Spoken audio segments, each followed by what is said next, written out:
മദീനയുടെ അന്തരീക്ഷത്തിൽ എപ്പോഴും സുഗന്ധം പരക്കുകയാണ്.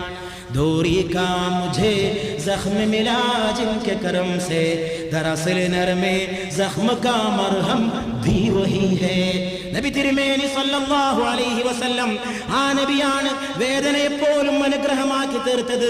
മെരാ ഭീ മദീനേ സേ ബുലാവോ ഉനാ ആയ, എനിക്കും മദീനയിൽ നിന്നൊരു വിളി കിട്ടിയിരിക്കുകയാണ്. കവി പറയുകയാണ്, എനിക്കും മദീനയിൽ നിന്നൊരു വിളി കിട്ടിയിരിക്കുന്നു.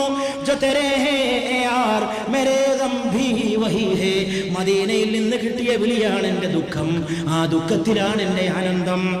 जो के अबू बकर सिद्दीक कहा जाए, सिद्दीक के हमराज भी हमदम भी वही है. സിദ്ദീഖ് മാത്രമല്ല മുഴുവൻ സഹാബികൾ അവർക്ക് നായകനായി വന്നതും ഈ നബിയാണ്. ഈ നബിയാണ് അവർക്ക് വഴികാട്ടിയത് എന്ന് കവി പറയുകയാണ്. സത്യത്തിൽ ഈ 3 ദിവസം ഇവിടെ ചർച്ച ചെയ്ത ഈ വിഷയങ്ങളുടെ എല്ലാം ആത്മാവ് ഞാൻ എൻ്റെ സഹോദരന്മാരോട് പറയാണ്, അത് മുഹമ്മദ് മുസ്തഫ. चुनकर, बचाकर, संभालकर, सजाकर ही बासमती बनता है दावत. बनेगा तो फर्क दिखेगा. അത് മുഹമ്മദ് മുസ്തഫ സല്ലല്ലാഹു അലൈഹി വആലിഹി വഅസ്ഹാബിഹി വസല്ലമയാണ്. എന്തിനായി സിദ്ദീഖിനെയും ഫാറൂഖിനെയും ചർച്ച ചെയ്യണമെന്നറിയോ? എന്തിനാണത്? ഇവിടെ ഇരിക്കുന്നവരൊക്കെ അത് മനസ്സിലാക്കാനുള്ള വിവേകമുള്ളവരായിരിക്കും ഞാൻ വിശ്വസിക്കുന്നു. പക്ഷെ വിവേകം കുറഞ്ഞവരുണ്ടാവാം. ഇന്നലെ സലാത്തിന്റെ പ്രാധാന്യം തുടക്കത്തിൽ കുറച്ച് പറഞ്ഞപ്പോൾ ഒരു സുഹൃത്ത് പറയാണ്, എന്തിനാ അതിനു വേണ്ടി 20 മിനിറ്റ് എടുത്തത്?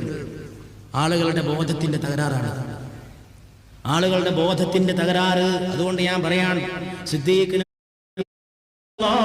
അലൈഹി വസല്ലം ബൂസീരി രോഗമുണ്ടല്ലേ, ബൂസീരി വിഷമമുണ്ടല്ലേ, എന്നെ കുറിച്ചൊരു കവിത എഴുതാൻ പറ്റുമോ ബൂസീരി?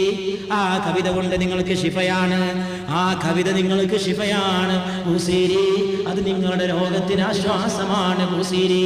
പിറ്റേന്ന് തന്റെ പേനയെടുത്തുകൊണ്ട് ഇമാം ബൂസീരി തുടങ്ങി.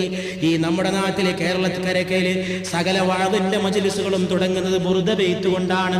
ആ പഴയ പാരമ്പര്യം നിലനിർത്താൻ അല്ലാഹു നമുക്ക് തൗഫീഖ് ചെയ്യുമാറാകട്ടെ. ആമിൻ തദക്കുറി ജീലാനിന്റെ സലബി. ഇമാം ബൂസീരി അങ്ങ് എഴുതി വെച്ചു, അല്ലാഹുവിന്റെ റസൂലിനെ കുറിച്ച് രോഗം പമ്പ കടന്നു. ഒരു ഉറുദു കവി പറഞ്ഞു, ഞാൻ ഓർക്കാണ്, ഹർ ദർദ് കി ദവാ ഹേ മുഹമ്മദ് കി ശഹർ മേ, ഹർ ദർദ് കി ദവാ ഹേ മുഹമ്മദ് കി ശഹർ മേ. എല്ലാ വേദനയുടെയും മരുന്ന്